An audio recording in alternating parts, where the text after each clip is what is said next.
নদিয়ার শান্তিপুর হাসপাতালে বিনা চিকিৎসায় সদ্যজাত শিশু মৃত্যুর অভিযোগ। ঘটনায় প্রশাসনের দ্বারস্থ পরিবার। এবার বিনা চিকিৎসায় সদ্যজাত শিশু মৃত্যুর অভিযোগ নদিয়ার শান্তিপুর হাসপাতালে। ঘটনায় ক্ষোভ প্রকাশ মৃত শিশুর পরিবারের। হাসপাতালের কর্তব্যরত ডাক্তারের বিরুদ্ধে ক্ষোভ উগরে দিয়েছেন পরিবারের মানুষজন। জানা যায়, নদিয়ার শান্তিপুর থানার বড়কুলিয়া এলাকার বাসিন্দা অর্পিতা সরকারকে গর্ভবতী অবস্থায় গতকাল সকাল 10টা নাগাদ শান্তিপুর হাসপাতালে ভর্তি করে তার পরিবার। হাসপাতাল কর্তৃপক্ষ জানান, সিজার করতে হলে অন্যত্র স্থানান্তরিত করতে হবে। সেই কথাই মেনে নিয়েছিলেন রোগীর পরিবার।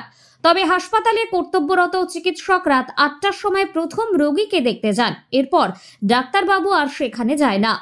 এরপর আজ সকাল থেকে ওই রোগীর পেটে ব্যথা শুরু হলে নার্সরাই তাকে লেবার রুমে নিয়ে যায়। পরবর্তীতে ডাক্তারের অনুপস্থিতিতেই নার্সদের হাতেই বাচ্চা প্রসব হয় এবং বাচ্চার অবস্থা খারাপ হলে তাকে স্যালাইন দিয়ে রেখে দেওয়া হয় বলে অভিযোগ। পরবর্তীতে ডাক্তারকে বিষয়টি জানালে ডাক্তার দুপুর 2টোর সময় এসে জানায় বাচ্চাটি মারা গেছে।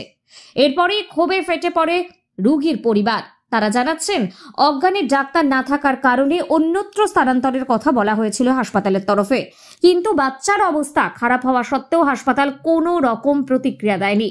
পরবর্তীতে বাচ্চা মৃত্যুর পর তারা জানায় বাচ্চার মৃত্যু ঘটেছে।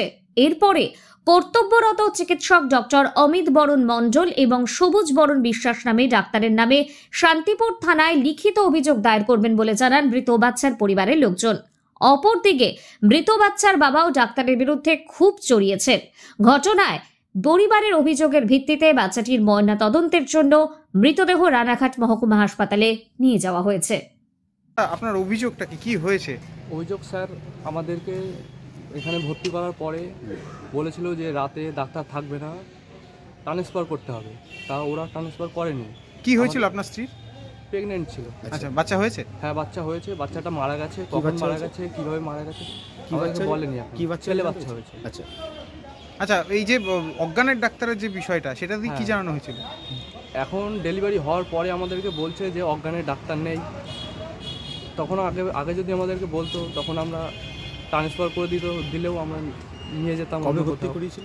ভর্তি করেছি কালকে। আচ্ছা, আর মৃত্যুর খবর কখন পেয়েছে? মৃত্যুর খবর পেয়েছি 2টো নাগাদ। সেটা কি কখন মৃত্যু হয়েছে কিছু বলেনি? না। এই যে জিনিসপত্র বা ডকুমেন্টস আটকে রাখার কি কিছু হয়েছে? না না, মানে কোনো কাগজপত্র আটকে রেখেছে না হাসপাতাল? না, আটকে রাখেনি। আচ্ছা, এখানে কোনো চিকিৎসার গাফিলতি কিছু? হ্যাঁ, চিকিৎসার গাফিলতি হয়েছে। আচ্ছা, কি চাইছেন আপনারা এখন? আমরা এখন ব্যবস্থা নিতে চলেছি? হ্যাঁ, ব্যবস্থা আমরা এখন যাচ্ছি থানায়, কিছু ব্যবস্থা অভিযোগ করছেন? হ্যাঁ, অভিযোগ করবো আমরা। কোন ডাক্তারের আন্ডারে ভর্তি ছিল? ভর্তি ছিল অমিত বর্মন। আচ্ছা, কি নাম ডাক্তারের? সবুজ বরণ। সবুজ বরণ বিশ্বাস? হ্যাঁ, সবুজ বর্মন বিশ্বাস। আচ্ছা, বর্মন। আচ্ছা আচ্ছা, এই যে আপনার স্ত্রী এখন কেমন আছে? স্ত্রীর অবস্থা ভালো আছে। কোথায় বাড়ি আপনার? আমার বাড়ি বড়কুলিয়া বাগাসা। আচ্ছা, স্ত্রীর নাম কি? স্ত্রীর নাম অর্পিতা সরকার। আপনার নাম? আমার নাম বিক্রম বিশ্বাস। আপনি কি? আপনি হাসবেন? হ্যাঁ, আমি হাসবেন্ড। ঠিক আছে।